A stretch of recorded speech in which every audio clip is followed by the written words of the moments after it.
Let's see. Brace yourself. These statements are devastating. So, I guess trigger warning. All right, let's go. Dear Honorable Judge Olmedo, before I begin, I want to thank you from the bottom of my heart for allowing me the freedom of choice to use my voice today. You will never know how much this means to me, and my hope is that it helps me in my healing. Thank you, Your Honor. All right, so I will provide some commentary, I guess, while I read it, but I don't want to interrupt it too much. All right, I understand that for many it's difficult to believe that anyone would stay in a relationship like the one I was in with Danny Masterson. I was not aware, but they were in a relationship. This is victim number 1, and there were 2 in total.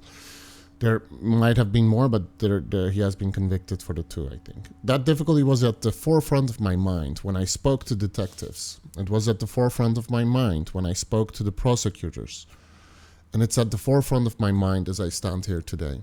How can I tell anyone that I had gotten myself into a situation where I was regularly, mentally and emotionally abused and raped repeatedly? That's partly why I focused on the one rape that I reported to Scientology. So it happened more, but she reported once. She reported one of them. Certainly, I answered every question that was asked of me by the detectives to the best of my ability. However, there was one question that I wished I had been asked that I never was. One question that perhaps would make people understand. And the question I needed anyone to ask me was, why did you hide from Danny Masterson for over 2 hours in your roommate's bedroom the day after he came to your house party? Okay. There was a reason, and Mr. Masterson knows that reason. He always has. And I know the reason for why I ultimately ignored my intuition and forced myself to view what he did to me not actually as it was. Because Mr. Masterson was very charming. So charming. In fact, he convinced my roommates that perhaps what he had done to me the night before wasn't so bad. After he left, after waiting the 2 hours while I hid, my roommates told me, how sweet is he? How romantic is it that this poor guy waited for you for over 2 hours? Who does this? Give him a chance. Apologize to him. And so I abandoned my intuition and did just that. When he called me, I apologized to him and accepted the date. 2 weeks later, I moved in with him. There's so much to unpack here. I was ordered to no longer be friends with my roommates and my friend who was present that night, the night he first sexually assaulted me. The very act that made me fear him and hide, the very thing that I forced myself to view not as it actually was. For now, I saw him as someone who loved me, someone I trusted, someone I quickly loved back. I entered that relationship, an 18-year-old girl, damn, that's pretty young, with very little life experience. I was extremely naive and trusting. I entered that relationship with friends, family, a career, money, and dreams. Within a short period, I was stripped of every friend I knew, my family, my job, and the belief that my dreams could never be realized because I trusted him. I believed him when he called me stupid, untalented, embarrassing trash. I believed him, but I never stopped trying to make him proud of me. I never stopped trying to think of ways to earn his kindness. When he was kind to me, it gave me hope. It gave me promise that maybe if I can just endure what I cannot forgive now, that maybe he could return to the person he showed me at the beginning of our relationship. I now know that was his game, the cycle of abuse. He'd hurt me. He'd ignore me. I'd grovel at his feet, apologizing to him for what he did to hurt me. Then he showed me kindness. It's incredibly difficult for me to talk about the trauma and abuse I've experienced in my life. I've realized through the last few years that the reason is Danny Masterson. Early on in our relationship, Mr. Masterson would ask me about certain traumatic things that happened to me. He wanted all the details. So she experienced the stuff even before meeting him. In Scientology, it's called finding a person's ruin. There's a lot of Scientology stuff here, probably. And that was also a big part of the entire case, right? They were being harassed for years and years. Mr. Masterson wanted to know anything and everything that I believe had ever ruined me. Later, once I got good and trapped, he would reenact those traumatic experiences on me. Jesus Christ. To speak of the impact of the rape for me is viewing my body as a crime scene my entire life and never being able to call out for help out of fear and shame and not wanting people to see me the way I see me, broken and deformed. When you're raped, it's not your surface that's the most defiled. It damages you on a cellular level. I honestly still don't even have the words to properly describe what being raped does to you. I just know the symptoms. I've suffered insomnia. I would oftentimes stay awake for 24-hour periods. I hate the dark. I cannot sleep next to anyone. Not even my husband, my sweet husband. I don't know what I did to deserve such a good and decent and gentle man, always patient and never questioning. He's never in 14 years of marriage ever made me think he would harm me in any way, yet I cannot sleep in bed next to him. I harm myself in my sleep. I regularly wake up with deep bruises and scratches on my hands and arms. In 2017, I punched a hole in the wall behind my bed during my sleep. That's pretty crazy. I've never heard of anyone experiencing that in their sleep. That's crazy. I'm always fighting monsters, but also hurting yourself in your sleep. Like, you have zero control. You're sleeping. In 2016, after finding out I wasn't the only victim, I had my first panic attack. I went to the emergency room because I thought I was dying. I remember forcing them to run all these tests. So 2016, this is quite some time later, right? Because it happened like 20 years ago, I think. Which is why a lot of people are like asking, what is the actual evidence? And isn't it just he said, she said? That's why we're reading these testimonies. All right, here we go. I remember forcing them to run all these tests. The doctor came back and told me this is one of the worst panic attacks he had ever witnessed. He told me I needed to take a pill. I remember sitting there on oxygen and still not being able to breathe, with my heart beating out of my chest. And I told the doctor that I couldn't take psychiatric medication because Scientology believed psychiatry is the root cause of all evil. But this is in 2017. I guess she was in Scientology all the time. She stayed. The doctor told me I had to take the pill. I took it, and 20 minutes later, my symptoms went away. I could breathe. I wasn't having a heart attack. I wasn't dying. I had my first panic attack. After reporting Mr. Masterson to law enforcement, me and my family started being fair gamed by Scientology, just as they had threatened they would back in 2002. I had been diagnosed with PTSD, general anxiety, and panic disorder. I have also developed severe trichotillomania. I haven't been diagnosed agoraphobic, but I can count on two hands the amount of times I've left my home in the last few years. That's pretty messed up. I have physical health issues. I throw up. I started getting blinding migraines accompanied by visual auras. I go through phases where I have severe body pains, like my nerves and part of my body are on fire. This and so much more is the life sentence Mr. Masterson and Scientology have given me. And the question here, I think, is also for a lot of people, to what degree was it him and to what degree was it Scientology? And the act itself was done by him. That is, at least that is what they believe, and that's why he got 30 years. I think a lot of people are like, 30 years, And the general consensus is like it could have been like they should have just made it like 60 years or whatever. But yeah, I can see some people struggling because they see murderers getting less and stuff like that. I don't know the legal system exactly in the US. So I'm looking at it outside in. But yeah, lots of countries where you would get less for murder. But that's why it's important to look at these statements. It doesn't provide a description of like I can use the word, the rape. Doesn't go into details there. I was kind of expecting it to mention something there, because I think at the end of the day, that is what a lot of people are like, what exactly? There was a gun as well. And it is, of course, sensitive also. All right, Jane Doe 2. Hello, my name is Nisha Trout. Thank you, Your Honor, for giving me the opportunity to be heard here today. I am deeply appreciative for the privilege. I struggled in writing this for a lot of reasons. Mainly, it makes me feel exhibited in ways I'm loath to. but also because I didn't want to have this public account of my private and abject pain be mistaken for concerning myself on any level with what my rapist or the adamantly lying defense thinks or feels about what's happened to me, because I don't.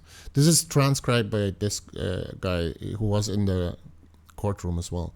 I say all of this for myself, for my family, for my dearest friends, for my sister survivors, and for all of Danny's victims who were not hurt, and for any rape or sexual assault victim anywhere who finds some kinship in my story. No matter how slight, no one is alone. Danny, the day you were convicted, my mom came over to take me to dinner in a part of town. A little part of town where I've lived for 2 decades that has often felt a little dangerous for me. A part of the town that you and your army hold as a kind of territory. I hadn't really felt allowed to be over there without some amount of vigilance, and as we ate our food, I quietly began to feel lighter. I started to feel soft. I told my mom, something has shifted. Something I've been so used to carrying was falling away, or hissing slowly out of me like air from a tire. I described that old bad feeling as a dense cube or jagged stone of fear and shame lodged inside my chest that turned on a terrible axis in me that snagged persistently at my life force. Now all at once this stone was leaving me. I didn't entirely understand it at the time, but that stone was you, Danny. Now just to walk around town freely that I've lived in for years without the lingering anxiety of seeing you or your minions meant I was no longer in your proxy, that I don't have to carry your shame around me with me anymore. This person writes very, I don't know, difficult to explain. I think minions, like, it's kind of interesting that she uses that word. It makes the entire thing seem even more authentic, right? Like, I don't know. I mean, the same thing can be said about the other testimony, but like, yeah, you can see her writing this. And now you have to carry it. You have to sit in a cell and hold it. It was always your shame anyway, Danny. Now you will come to see how heavy it is. Without it, I might have the possibility of healing, but healing is not some linear, simple thing. The lasting effects of rape are pernicious, as they hack silently away the daily efforts one tried to make toward a life with meaning. Do not confuse it, even though it was so long ago. What you did to me by emotionally, mentally, and physically injuring me in this brutal manner still reverberates and lives on in my body as corporeal pain. The body is a relentless witness. I still have to contend with what you did to me that night. To take a life's worth of therapy of repair, because every time I think I'm okay, that rape comes back to throw that night around in me as actual physical pain, to say, hi, Nisha, you're not done with me yet. I mean, it reads like a book. Still, for 13 years, I was resigned and outright to deny myself, blame myself, or try and forget it and move on, but always sure to never seek justice. I knew seeking it came with its own dire consequences, by both society and especially by your enabler and protector, Scientology, of which I had been a brainwashed member for 7 years at the time of the sexual assault. So both of them were really in Scientology. Scientology, who knew you had been raping its members, but made concerted efforts to not only punish your victims for being assaulted by you, but to cover up all the rapes, leading to even more victims made by you. In late 2016, a year before the Me Too movement ever began, and more than a decade of having been out of the cult, I found out for the first time there were other victims of yours, something that had never once occurred to me. That is pretty crazy.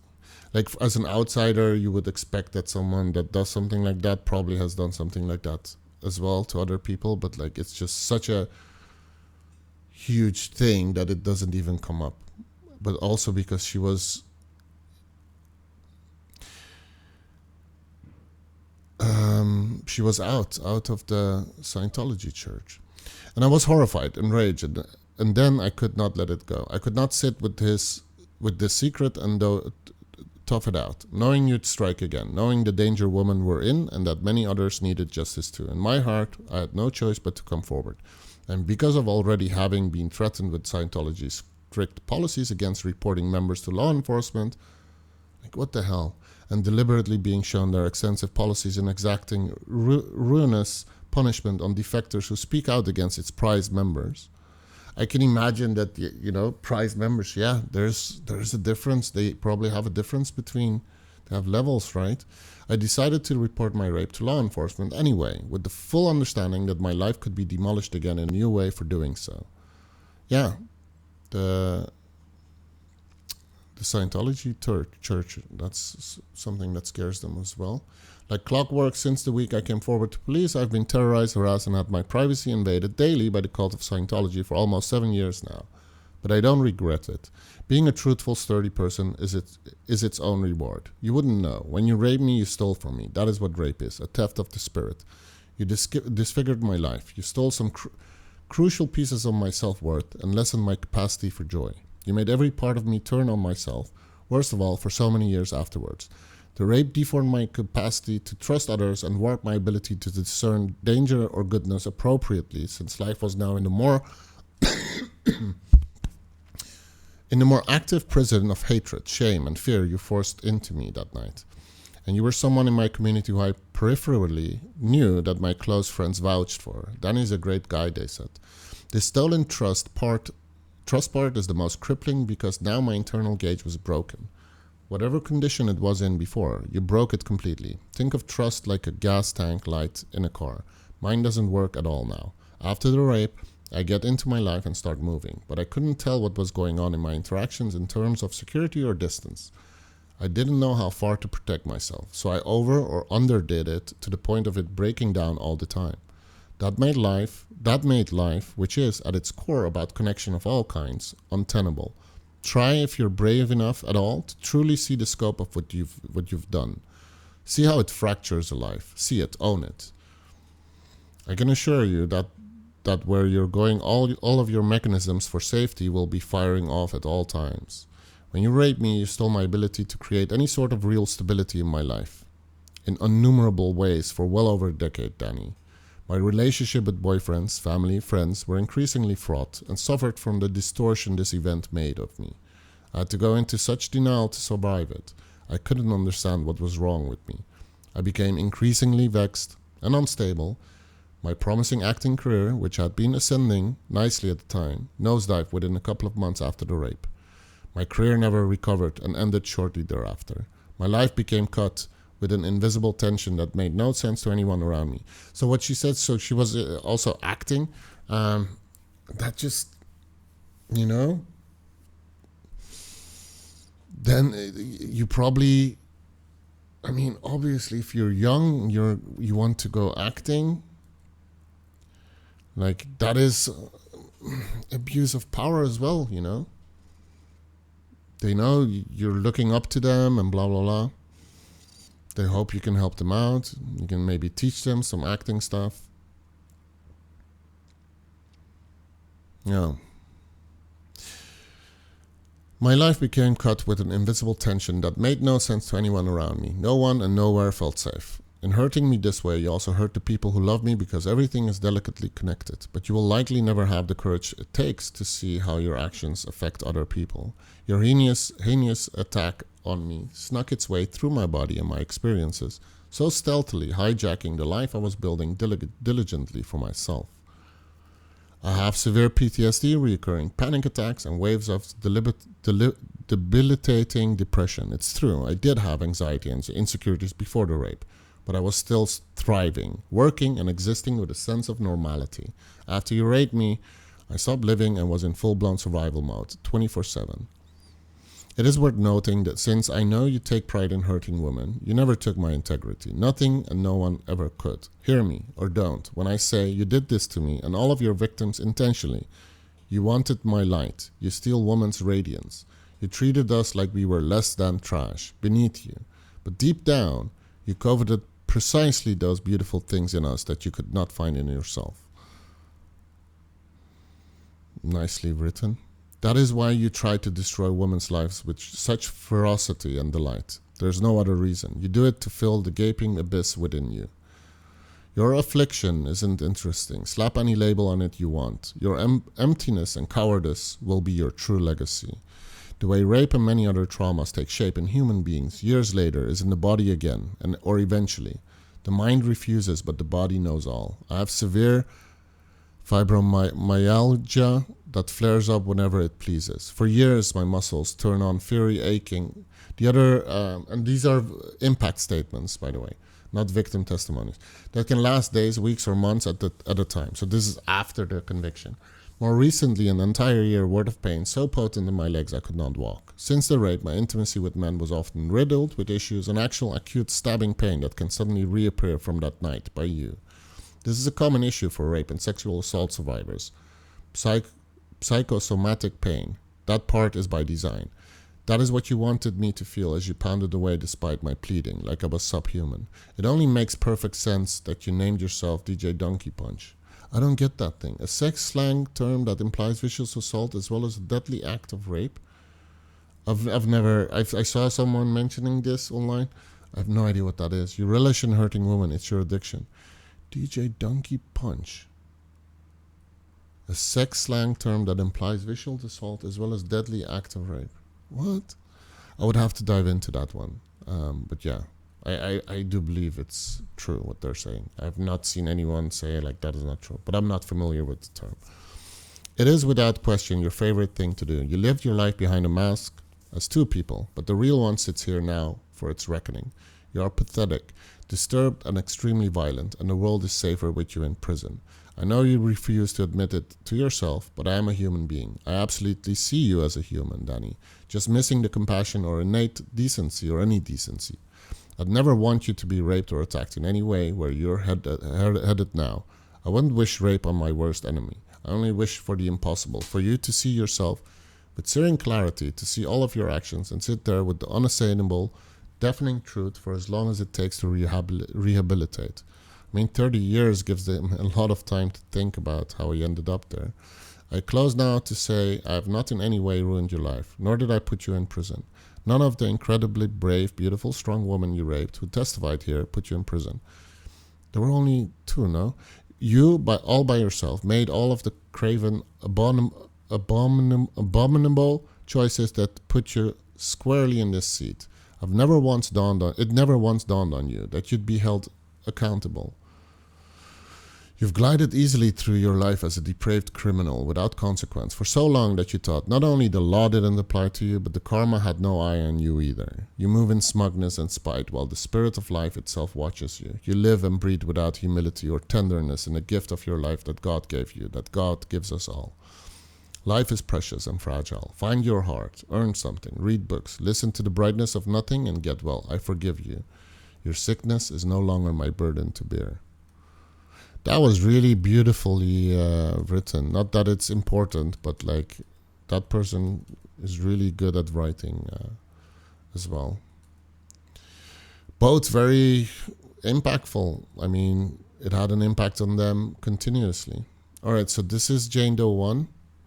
Good morning, Your Honor. Thank you for giving us this time today. Thank you for letting me read this and allowing me to hear from my fellow survivors. 20 years. I was raped 20 years ago on my father's 55th birthday, April 25th, 2003. I love my father very much, and I still recall the last time I spoke to him, what he said. It was August 13, 2010, my birthday, and he called to wish me happy birthday, and the last thing we said to each other was, I love you. He passed away that weekend. I also recall the last time I heard from my mother and what her last words were to me were. It was February 22, 2020. She texted me and told me to never contact her again. Jesus Christ. She had warned me ahead of time. She wanted to see Danny Masterson brought to justice for raping me, but not at the expense of her religion, their religion, Scientology. Never contact me again. She was pissed and wanted for justice to happen, but not at the cost of the church. Jesus. She explained clearly in text that she was coordinating with her Scientology handlers and their legal department, and she would happily cooperate and testify here in this court, but Scientology was not to be dragged into it. Well, according to all the stuff that came out, like they were a big part of it. She had firm rules, and I had to choose between cooperating fully with law enforcement and the courts or shielding Scientology and keeping my mother in my life. The question is if any pressure was put. I mean, I don't know. These are not accusations. Like, I don't know. Everything is allegedly that I will say. So, yeah, please leave me alone.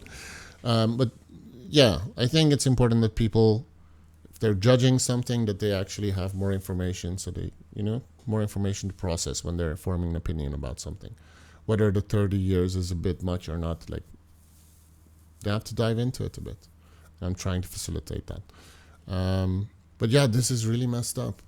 And I mean, if you just think about it, like, if her mom is also in part of that church and saying this, like, imagine being put in that position, but also still saying, you know what, don't drag them into this, which tells you, like, they're on the number one position, which is like, that is what it looks like. I mean, we're not crazy, we're seeing it, we're hearing the stories and stuff. All right.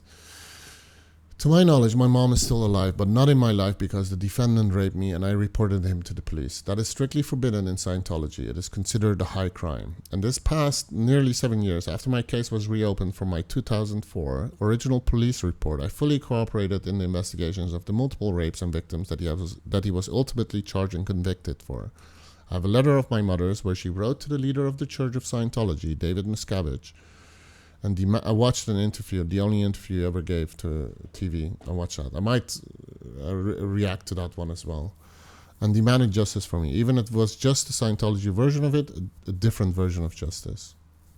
She wrote a letter to the leader and demanded justice for her, even if it was the Scientology version of it. You typically want, like, the worst type of justice if someone does something like that to someone you know. I sometimes read what she wrote back then while I was still in the good graces of Scientology back when I mattered. She loved me then, I think. She seemed to care what happened. This is really sad. She seemed to care what happened to her daughter. I read it sometimes on Mother's Day or times just to remember how it felt to have a mom. God, that is sad. I didn't choose to be born into Scientology and their rules, just as I didn't choose to be raped by Danny Masterson. It hits hard. It's really difficult to read, I have to admit. I'm going to read a portion later for a different reason. Unlike the defense's attempt to have my case dismissed before the trial based on a letter filed in this court from one of Danny's best friends. A letter that was not signed, was utterly unverifiable. That man had passed away nearly 20 years ago. This letter that I read, that I will read later, was forensically authenticated along with the metadata showing that my mother had written it from her login. This letter was verified as authored and unaltered since March of 2004, when it was written and sent to David Miscavige. So the mom forwarded the email or something? And the digital file has been just kept in that inbox and not modified. Like, they can you could prove that. I know this letter was written by her as she showed it to me after she sent it in 2004. So I wouldn't get in trouble with Scientology for helping her to write it. She showed it to me after she sent it in 2004. So her daughter wouldn't get in trouble with Scientology for helping her to write it. Okay. I became acquainted with she was being transparent towards her daughter, with the defendant, Mr. Masterson, through the church that we both were. How old was she? I was born into it, and Mr. Masterson and I were what is commonly referred to as second generation. So he was also born into it, generation Scientologists. Our families know one another. We attended parties, barbecues at his parents' house or my parents' house or his home. We shared mutual friends, many of whom I had to walk by in the hall, not just today, but at every attempted arraignment every day of trial. And just today I learned that the older brother and Malcolm in the middle is actually his brother. I was not aware of that at all. His last name is Masterson. And he's not part of Scientology, I think. And someone wrote, like, Bryan Cranston was like the guy from Breaking Bad. He was the dad in Malcolm in the Middle. He was like the one making sure that he wouldn't get in or something, which sounds admirable. I mean, this is all quite messed up, man. You're not free. I mean, that is what it is. If you're a part of that church, you're not free. I mean, you're not free. There are so many rules, and there's so much ridiculousness as well. Like with the holding of the two rods, give me a break. That is not telling you anything. If it really worked, then why is it not in every store and can you buy it everywhere? Like, prove that it works. You can't. We both went to Scientology schools, Imagine going to Scientology schools.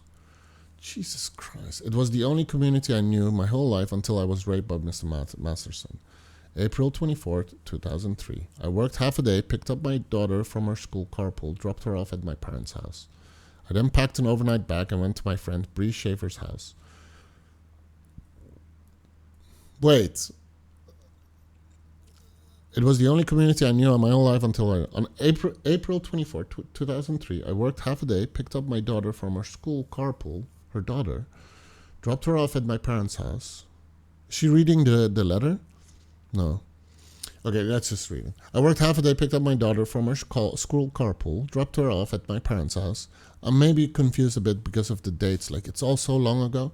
I then packed an overnight bag and went to my friend Bree Schaefer's house. She was Mr. Masterson's assistant and also a Scientologist.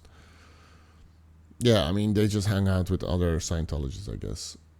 I got to Bree's house around 5 and sometime after midnight, so April 25th officially, I would end up being raped by her boss. After being drugged and raped and then waking up, I got dressed. I still don't recall what I wore out the door. Mr. Cohen, she's talking to the judge, but I think. But I do know one thing you didn't ask me. I never could find my underwear. I know this because when I got home, I didn't have any on. I mean, that you will notice, right? And I remember being upset, embarrassed about the idea that my underwear were somewhere at Danny's house. This is also something that really makes it feel extra authentic. Because at that moment, she was just being embarrassed.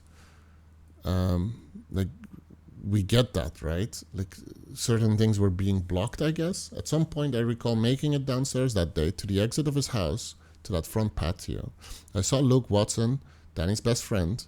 Luke ordered me to report straight to the Scientology Celebrity Center International to Susan. She was both the president of the Celebrity Center. There's a Celebrity Center, guys. How stupid does that sound?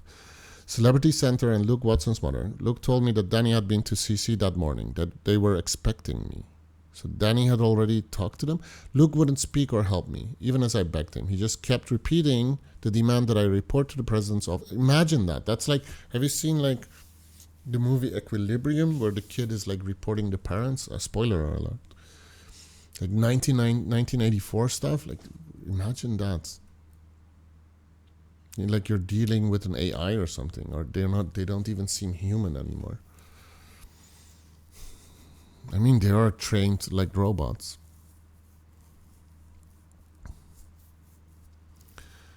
All right. Let's proceed. I did not comply and instead rushed to where I had left my car at Breeze and then to my parents' house as fast as I could. That's all I could think about. That was my home. I was safe there. My parents were probably very worried. I should have been home hours before. I remember getting home sometime in the afternoon of April 25th, my dad's birthday. And he passed away that weekend. We had our big annual family trip to celebrate him. That was our tradition, and that entailed my parents flying about 12 of us to Florida to spend the week of his birthday at his favorite hotel. I recall getting home after Danny's house and slumping into the first chair I encountered. I was home. I wanted to be safe. I was in a daze. I stared into space for a long time. My mother was in a frenzy. There were about a dozen people, mostly family, coming in and out of the house. I just stared into space. I managed to get to the airport with my family that night and make our flight. That was a painful 5 hours as I sat on the plane, my hair still smelling of vomit, and the smell of vomit can remind me of it to this day. Yeah, that is how it works. Like if you experience something horrible and there was a certain smell, like I've heard that those things can bring you back to those memories. Thankfully, the smell of vomit, you don't deal with it that often, but like, yeah, if you're feeling sick and that smell comes and then thinking of all of that stuff as well, that is pretty messed up. I guess Danny hadn't been very thorough when he attempted to shower the vomit off of me before raping me. Okay, so she was really drunk. I never even packed my bag. Was she drugged as well? I think that's what they also said. I never even packed my bag for that week-long vacation. So he showered her to get the vomit off of her before raping her. Jesus Christ. I wore my mother's clothes all that week. I never packed my bag for that week-long vacation. And instead, I mean, then you're constantly confronted with that fact as well, right? Like an entire week wearing your mother's clothes, like you notice it constantly. Probably not comfortable because it's not your clothes as well. Yes, that was her bathing suit I was wearing in the photos that the defense blew up and paraded in front of the jury, saying, "Look at this girl in the bikini with the drink in her hand smiling. Clearly she wanted it. Clearly she's a party girl. Clearly she wasn't raped." Well, in fact, that girl in that photo was wearing her mother's borrowed bathing suit, drinking an iced coffee and wondering how she was going to hide the fact that she was just raped from her family. That she was just raped by a fellow member of Scientology, the church who proclaims its members to be the most ethical people on the planet. When we return back to Los Angeles, that is a very important point, right? Because if you look at all their marketing and the interview the guy did many years ago, the only interview he did, like they're basically training people to turn into robots that don't do bad stuff, but at the same time they do bad stuff, but also they have people that do bad stuff. So apparently it's not working. It's not working, my dude. It's fucking not working. Alright, so here we go. When we returned back to Los Angeles a week later, I reported what Danny did to me to my church, just as their strict policies demanded and I was trained to do. And I followed this kind of rules and policies my whole life. There are consequences when you don't. I reported to a man named Julian. It was very intimidating. He's tall.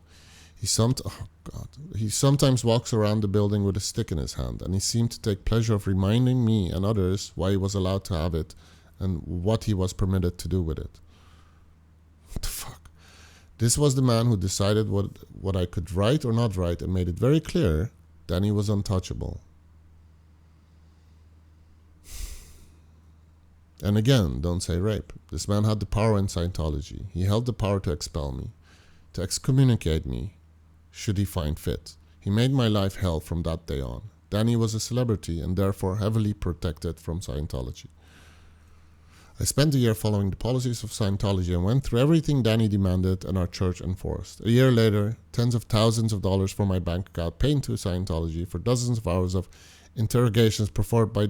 Imagine that. You're paying tens of thousands of dollars for interrogations after being raped. Then one day in May 2004, and I'm not going to say specifics, I'll say I was told about a girl named Lily and it shook me to my core, and I had to say her name because that's what I was told. That's when I decided to take a stop that would destroy my life.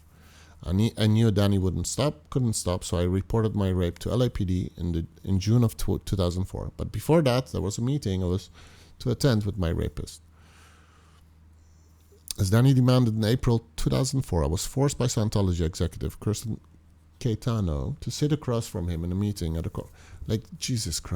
conference table where he claimed he would apologize and make a promise to never repeat such a crime on any woman if he would just hear me describe in detail how awful and violent the assault had been for me. Jesus Christ. So that's their logic then, right? Let's put them across each other at a table, and if she just explains, if she just mentions all the details, that it would have an impact on him where he would regret it. Like, that is needed. Like, he's not aware of what he did. But what also kind of annoys me is how bad the details even were. I think they were prepared to hear it, and they would not show any emotion on their face, because their goal is, to stay out. I don't know. Maybe I'm just saying bullshit. Let's see. I naively believed in the possibility of redemption, and I agreed to speak about the whole ordeal. That was a bad idea, and but she was very young and in the church, so it's like that is their government, their police. However, it soon became clear this wasn't real. The defendant, along with his friend Luke Watson, turned the meeting into a mockery. So his best friend was there? They laughed and treated the situation as a big joke, showing no genuine remorse with no intention to change. It was heartbreaking. The realization that the defendant's callousness and lack of empathy and everything I said made no difference. What makes this situation even more distressing is the defendant's refusal to acknowledge the gravity of his actions, not just to me, but to so many. He's not shown an ounce of remorse for the pain he caused me. Instead, he chose to laugh at my suffering and the horrors I told him about. To compound matters, he utilized our shared faith, our community, our religion as a means to cover up his crime and silence me. It's deeply troubling that an institution of faith, which should stand for justice and compassion, I mean, they just put themselves in the number one position. The continuity for the church, the fact that they can still grow, have more power, and blah, blah, blah, blah, blah. That is like the main thing, probably, allegedly. That's what I think, at least. I'm allowed to think. And he is more valuable to them because he has a bigger reach. And that is why they probably want to keep it inside. And it would damage their reputation of the church. So that's the thing. Like they ruined it even by being involved. They should have not been involved. They should have said, go to the police. Not our problem. You guys need to talk to the police. Go to the police. And they said the opposite. Probably to prevent PR damage for the church so they could solve it outside of the media. And it came back and bit them in their ass. Because now he's going to jail or prison for 30 years. And some people say, like, if they didn't do all of that stuff, it would have, like, it's so long ago that it wouldn't have resulted in a conviction. And that is really interesting. Because the act itself is like what the main thing is, right? But all of the stuff that they have done, that made it worse. But what would he have been given if all of that stuff did not play a role? And some people are saying like he might have been able to get away with it if he reacted in a normal way. I don't know. Difficult to say. But yeah, I mean the impact statements are really, they show you how much of an impact it had on them, and it had a huge impact on them, and very similar as well, like physical.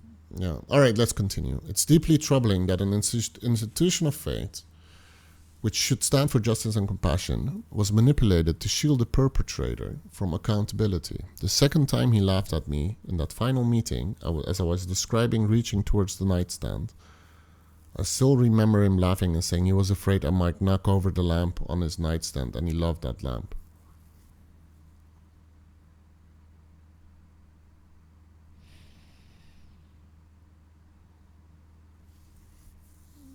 So he was holding her down and raping her, and she was trying to reach. That's what I assume based on what I'm reading. But like she's trying to reach nightstand, and he's laughing and saying, "Yeah, I was worried you would knock over that lamp." That is fucked up. I told Kirsten the meeting was over. I'm sorry. Yeah, I saw the defendant when Jane Doe 2 was speaking. I looked over. I know her pain. I knew her pain, and I knew what she was looking at and what was looking at her. I knew he belonged behind bars for the safety of all women, and I'm so sorry because why am I so upset is that I spent a year doing what I did, and I know yours was after mine. So it was really painful today, but I think necessary. I wish I had reported him sooner to the police.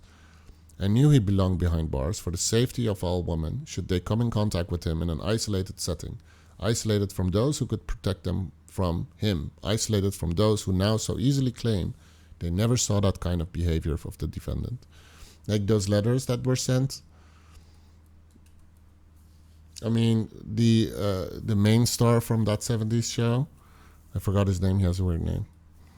But he basically said, like, yeah, I mean, it sounds like I'm defending him, but like I've never seen any bad behavior. But I can imagine that he never saw any bad behavior. And like he should be allowed to say that as well. Like, but yeah.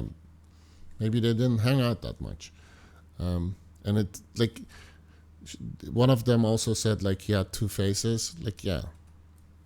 Of course, there are many cowards who can claim they just never saw him rape anyone. Yeah, that's generally not how sexual assault or rape works. We know that. For those of you living under a rock who might have publicly stated before this trial they hoped he'd be found innocent, let me state this.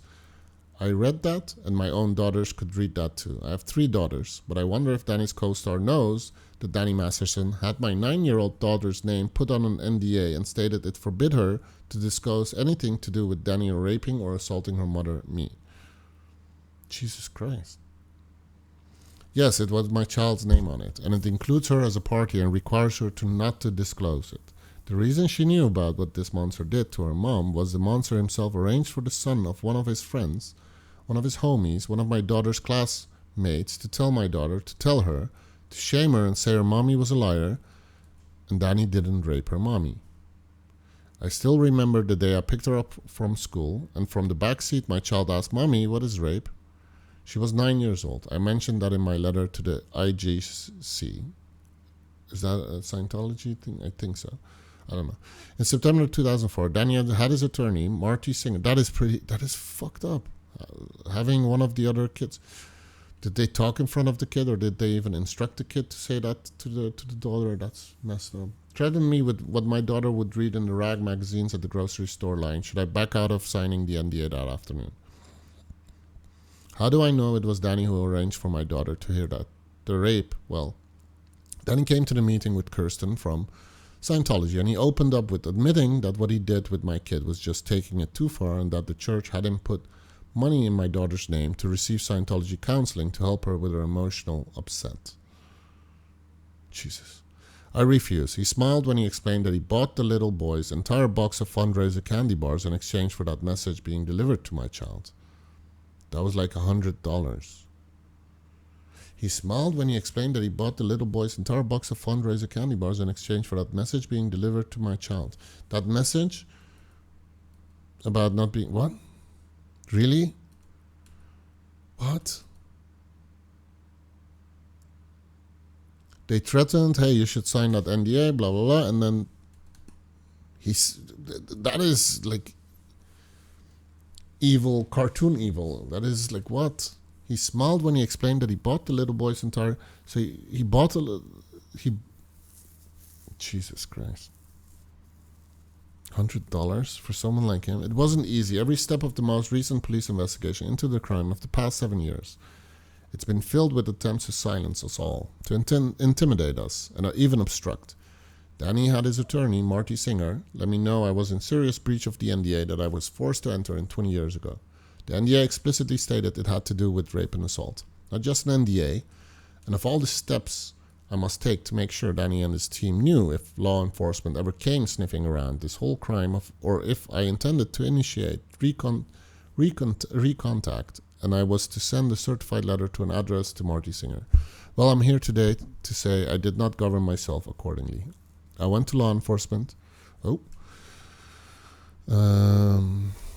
went to law enforcement. I did not notify you. I have no regrets. And about that NDA, the same man who had my 9-year-old daughter included by her full name in a rape cover-up NDA didn't have the nerve to use his own name. Danny used an alias, David Duncan, a true coward and heartless monster. Jesus Christ.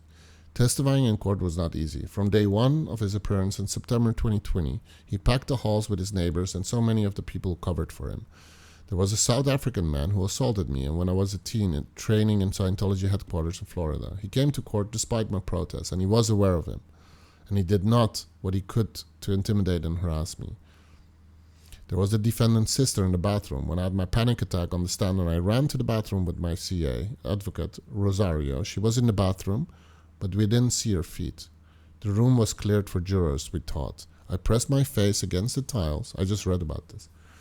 And I screamed into the corner of that bathroom, into the white tiles. I can't breathe, I can't breathe, I can't breathe, I can't breathe, I can't do this. I started splashing water on my face.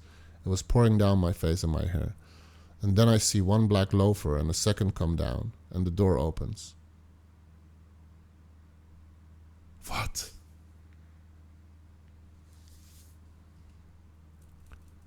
This reads like it's a movie. So the sister was in the bathroom, but she was standing on the toilet, so they couldn't see her feet. That's what she's saying. What the hell? All right. I see one black loafer and the second come down, and the door opens, and I recognize the girl smiling at me. Yeah, this part with the smiling. And Rosario looked at her and said, "We have to leave," and pushed me into the hallway, because she didn't have the space or grace to give me that space. With my face wet, my hair disheveled, that's where I went. I don't know if this is a game to them, but this is a real court. This is not the celebrity center. I'm about to share something. I'm really hoping you can read it. It's the last bit to describe. I'm just not sure I want to say it out loud. I'm so sorry, okay? The first couple of years post the attack and rape were really dark. I lost everything pretty much that I knew. I lost my religion. I lost the ability to be in contact with almost every person I had known or loved my entire life because I was deemed an enemy to the group, having been declared by Scientology for reporting the rape to the LAPD. I was given one concession. I was able to remain in contact with my parents in consideration for the millions they donated to Scientology. Jesus Christ. I had to find an apartment with little to no references. I didn't exist outside of the Scientology world. I had to find employment outside of the Scientology-dominated industry that I worked with, my parents' business. I worked 3 jobs, sometimes 4 at a time. I had to start my life all over at 29. And the ugly truth is, I didn't want to live. And it seemed the world I knew didn't want me to live. I remember crying myself to sleep and wishing I could not wake up. That was the first time. For most of 2005 and 2006, it was a regular occurrence. I had extreme suicide ideation, but too much love and concern for my daughter and parents to hurt them that way. Or else I would have done it, I think. I would sob in my bed alone in my apartment and even started to pray to God, which I had never done in my life, and beg, "If you are real, please don't let me wake up." I would bawl and let the tears roll down my face and soak the pillow for hours, sometimes, and pass out into a deep sleep only to wake up hours sometimes later, disappointed. I really thought it would solve all the problems for everyone and my daughter could have her friends and school and life back, should I pass. I'm here to say that I overcame that, and I hope anyone who ever feels that way knows they can get help and that things do get better. While I have not suffered from that for over 15 years, I carry other scars and I may or may not ever really get over them. I spent the last 20 years with a super extreme fear of the dark. It can be so much, we read about that earlier as well. It can be so much of a social handicap and issue for others around me. I need a night light. I prefer all of the lights on in the house if I have my routers. Routers? I don't know what that means. But if I have my bay, I guess, or yeah. If the lights are out and I can't see a light or guiding light, I can wake up very disoriented. If there is no light in the room I fall asleep in, I can wake up in either fight mode or flight mode. If my husband should accidentally roll over, touch me. He knows I sometimes hide in the closet. He has to repeat, "It's me, it's me." He can see my eyes when it registers finally and calm down. I can't believe I'm saying and sharing these things, but they are what I believe needs to be considered about the true or sometimes hidden effects of forcible rapes. These are not weekly or even regular occurrences where I hide in the closet or get disoriented, but even the dozen plus my husband has to deal with these past many years, it's too many. I have another issue. I also can't believe I'm going to share. I just want to normalize. I can get so disoriented in this state that I will urinate in the corner of the room. I can't shower in peace. That's a bad place. Jesus Christ. The shower is a place my husband knows better than to even come into the bathroom when I shower. So he frequently draws me baths in the claw tub where I'm not triggered as it bears no resemblance to the bathroom that night. Alright. I would compare it to pool spooks. If that helps. I don't know what a pool spook is. A pool spook, is that like if you almost drowned in the pool and then you're afraid of, like I can see that. But it's just so heavy. There's just so much. It has such an impact on so many different things. And I think that's why it's important that people read this. If they are not reading it, maybe just press play and I will read it for you. I wish I could shower with my husband, but that will likely never happen. I have panic attacks that can trigger my breathing, that can become so shallow I can't seem to get air. My husband knows to get cold on my face in the way of freezing water or cold night air if it's not too extreme. I have screamed out of the window of our bedroom in the middle of the night in tears. I'm not okay. Sobbing uncontrollably. I don't even know what the neighbors think. I have medicine that can get ahead of one of these if I take it at the early onset. My husband knows what to look for, so as does my service dog. I was once a very outgoing, trusting person. I have trust issues that are so extreme it poses real challenges just in this investigation, and trust I needed to reach deep down and find. I still remember one call with DDA Mueller where I will forever be ashamed of not trusting him. He was truly one of the most honorable men I've ever met. I'm sorry. I had a list of more to share, but I don't think I'm required to rip my soul completely open to illustrate just how much the actions of the defendant can both nearly end a life or destroy so many aspects of one's life. And we who do survive to fight back are left shattered in a billion pieces. I would like to thank people who made this possible. I won't be able to, but I wanted to say thank you to Leah Remini for lending me her full support, giving me safe passage to and from the halls. There's so much more I won't begin to tell everybody. I wanted to say that safe passage in something like this, and I really hope our advocates who work in the courts can get more support maybe and resources, because it can be harrowing out there. Actually, sometimes in here. And I had quit. I like to think I'm a fighter, but I had quit. It's a transcript, so that's why it's probably not perfect. In 2016, I think I'd given up hope. Then Jane Doe 3 tweeted my name, said something, and we spoke. And she got me back in the fight because there was another one. I'd only ever heard of her. My mother has written about her in 2004, and I have a copy of that report. So to anyone who dares to say anything about this woman and what she's shared, they can come up to me and get a copy of this report. And it's also forensically researched. And my mother, a Scientologist in good standing, talks about Bree laughing at her being sodomized by him when she was passed out drunk. That's January 2004. So sorry Leah is not behind this. In closing, I decided not to share my mother's letter. I really wish I could, but it's not a good idea. All I would like to say about it is, I wish I could do this. I can't do this. In closing, on sentencing, I just wanted to say one thing. I lost my family. Our lives were destroyed. He took lives. But there's something that I think really is telling, and I agree with him as to the sentence he should face. This is a report written by Danny Masterson, signed, dated December 9, 2000. In closing, after he described what he did to me that night and complained that the condoms were becoming dry, he closed with rape, which I am being accused of. It's a felony in the state of California and the United States, punishable for up a life sentence in prison. Ruth is claiming in this report being CC to over a dozen people that have committed a felony. The defendant has been convicted by a jury of his peers, and I think I agree with him that life is an appropriate sentence. Thank you. That's it. Okay, so this is this is the judge. I think we've already seen that. We've seen the judge talk, or I think people are aware of what the judge said. All right. There are some comments here. We can read those as well. That doesn't take too much time. Jane Doe 2 writes incredibly well. Yeah, that is what I also noticed. Grateful for descriptive powers that are helping me to let go of my own shame that isn't mine. Such brave woman, and Judge Olmedo, you frigging rock. Life is precious and fragile. Find your heart, earn something, read books, listen to brightness of nothing, and get well. I forgive you. Your sickness is no longer my burden to bear. Respect. All the best to the Jane Does, and a long incarceration to convicted rapist Danny Donkey Punch, Masterson. So is the criminal organization known as the Church of Scientology going to continue to insist that Masterson sits in on the arbitration? Those old court filings describing Masterson as part of the sure have come into their own now. I don't completely get it. In reading these statements, I think of the man who created the abomination that is referred to as a religion and his attitude towards victims that he instilled in his followers. I remember that instead of feeling sorrow when his son Quentin committed suicide, he was angry because of how it made him look. To any feeling, caring human being, these statements are simply devastating to read. I wonder how I would have reacted if I had read them if I was still a Scientologist. Could they have gotten past the programming to the part of me that was buried back then? Would the feelings Scientologists are not allowed to feel have surfaced based on these statements?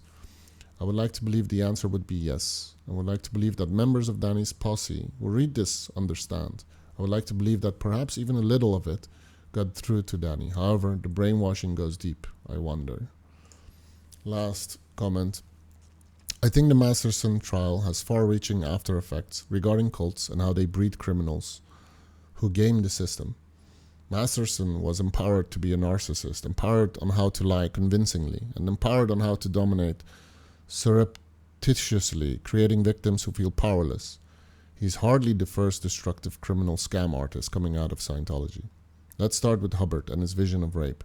He was not a sexual predator, he was a spiritual predator, brainwashing and hypnotizing his members so they accepted their victimhood willingly. Poetically, you could say Hubbard violated our souls. He was a spiritual rapist. And then 50 years later, along comes a clever boy born out of the toxic cult who sees the opportunity to use the flawed and unjust systems of the organization to gaslight his victims and continue to cover them up, just like Hubbard did. No wonder Miscavige has poured so much money into this court case. It's Scientology that's on the line, and Danny Masterson is merely the symbol of everything that's wrong with the church. In my opinion, all of us who left the cult at some point had to recognize we were no longer victims. That's what people like Bent Corridon and John Attack did. That's what Debbie Cook did. That's what Leah and Mike did. That's what Karen, Jeffrey, Chris, and many more after them have done. Masterson did his service well. He brought to the world stage the real product of Scientology.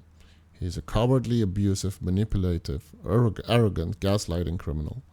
The poster boy for church. His name is going to silently echo down the halls of all the ideal orgs around the world, spoken by millions and millions of people who will never set foot in a building with the word Dianetics or Scientology on the front. My thanks to Tony O for his persistence in covering the trial and myriad other church issues throughout the years. He did not do this for money, fame, or influence. He is an investigative journalist who cares about crime, cover-ups, human rights abuses, and widespread fraud. Take a win, Tony. We are witnessing little Davy Napoleon's Miscavige's Waterloo. It's been a long time coming. They are aware of the pain. So they got a lot of backlash, and they're like, we are aware of the pain. We know that people are pissed off. Today for Ashton Kutcher and wife Mila Kunis. I was surprised to hear that they were even... You can see she is really having difficulty with this entire video, which kind of is understandable, but then, yeah, you did send the letter. So it's best to be very honest. Biting her lips. To the person that we knew to write and he says something... A couple months ago, his family reached out to us. His family reached out and said, could you please write a letter? We want to bring down this, like, yeah, hopefully it can help to reduce the sentence. And they asked, basically character witness, right? Kind of.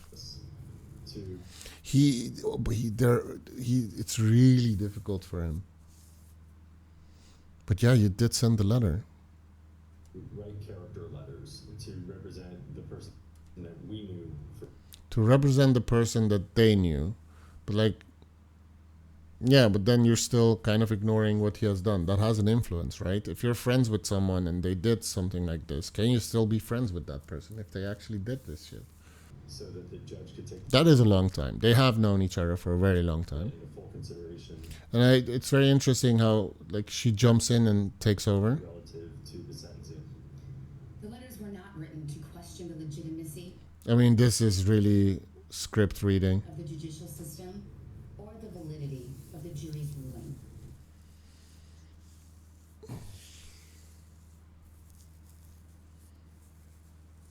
I mean, you wanted lighter sentence. Like, you didn't do it because it wouldn't have an influence. You were hoping that it would result in a lighter sentence, right? They were intended for the judge to read.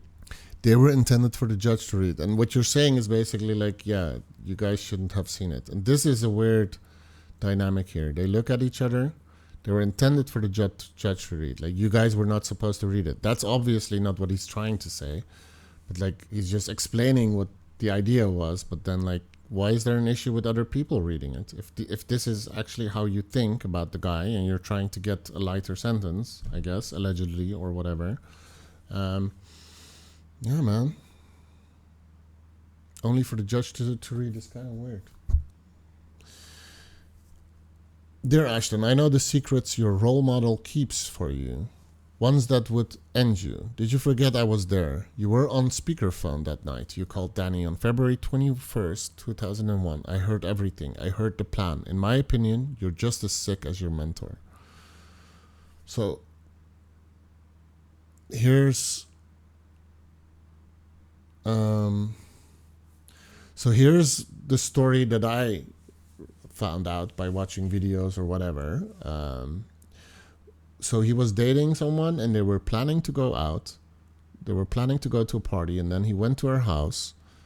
And then what he said allegedly, I don't know. I'm not going to say allegedly with every sentence. I mean, give me a break. Everything I say is allegedly. This is just based on quick YouTube research and internet search. But she was not opening the door, and he waited for 2 hours, but he did look. I think he waited for 2 hours. No, did he wait 2 hours? I don't know. Forget about the 2 hours for now.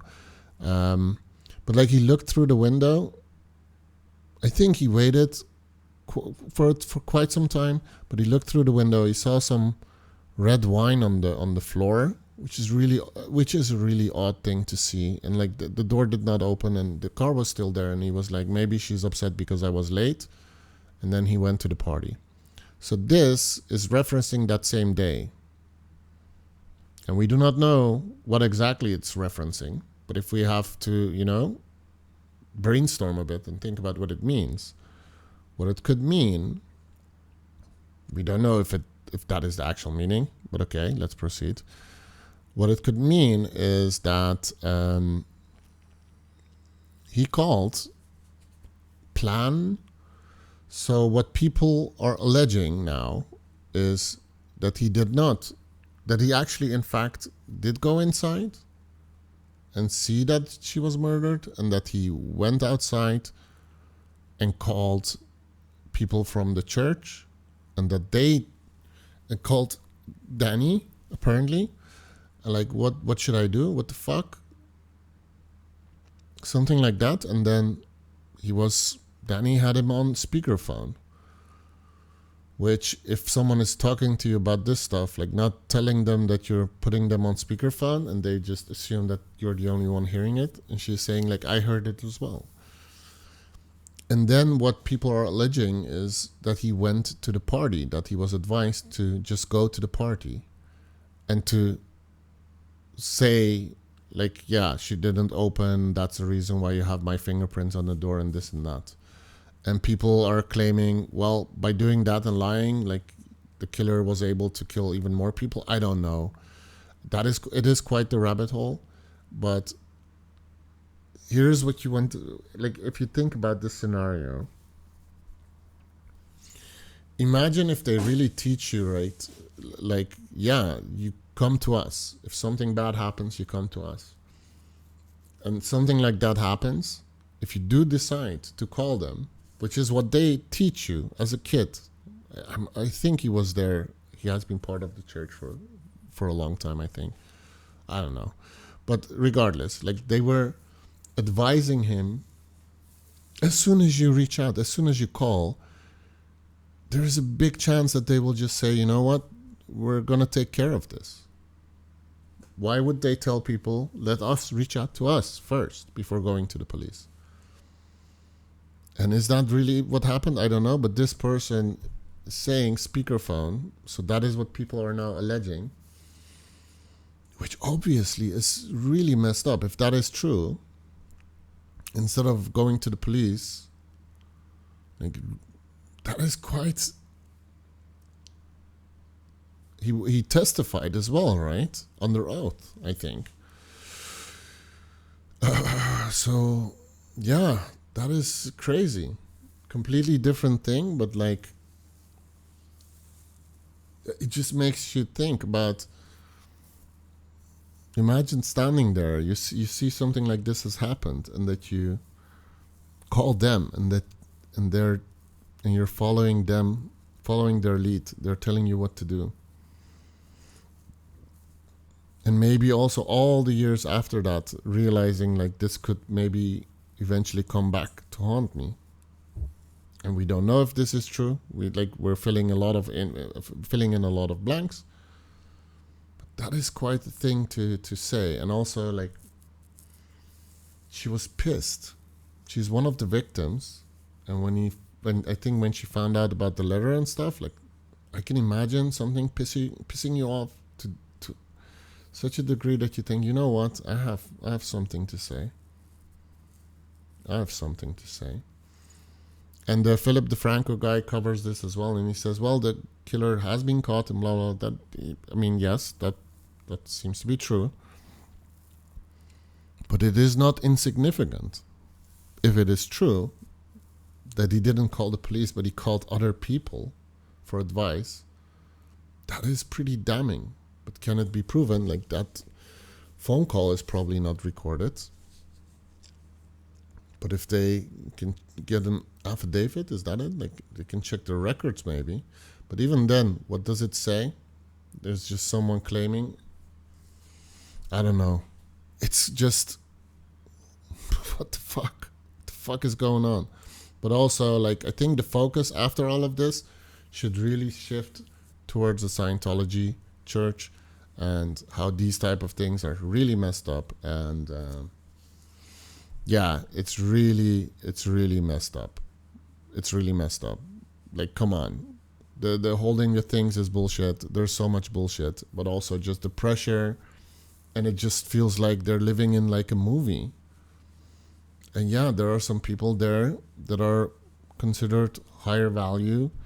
And they are kind of being protected and they can harm other people. And here you can see they're harming themselves. So the victims were all part of that church. And this probably created, like, even for him, speculating here, for Masterson, probably felt safer to do it with someone within the church, because the chances of them, the risk of them, or the chances of them actually going to the normal police, and also the description of him laughing when sitting across them, like, yeah, I was worried that you would like hit my lamp and my lamp would fall. Jesus Christ. Like, one would expect, but like, I think the expectation is basically zero, but one would expect, like, also what all these people with these letters have said, like, he's a nice guy, blah, blah, blah. One would expect if there is like even a percentage of that is true, you cannot, how can the other stuff be real? Like, it can't. I mean, yes, people can have like different faces, but still, like, I think it jumps out. You'll notice like strange stuff. But okay, I mean, yeah, that's speculation. Thanks for watching, and let me know what you think about this entire case. Bye.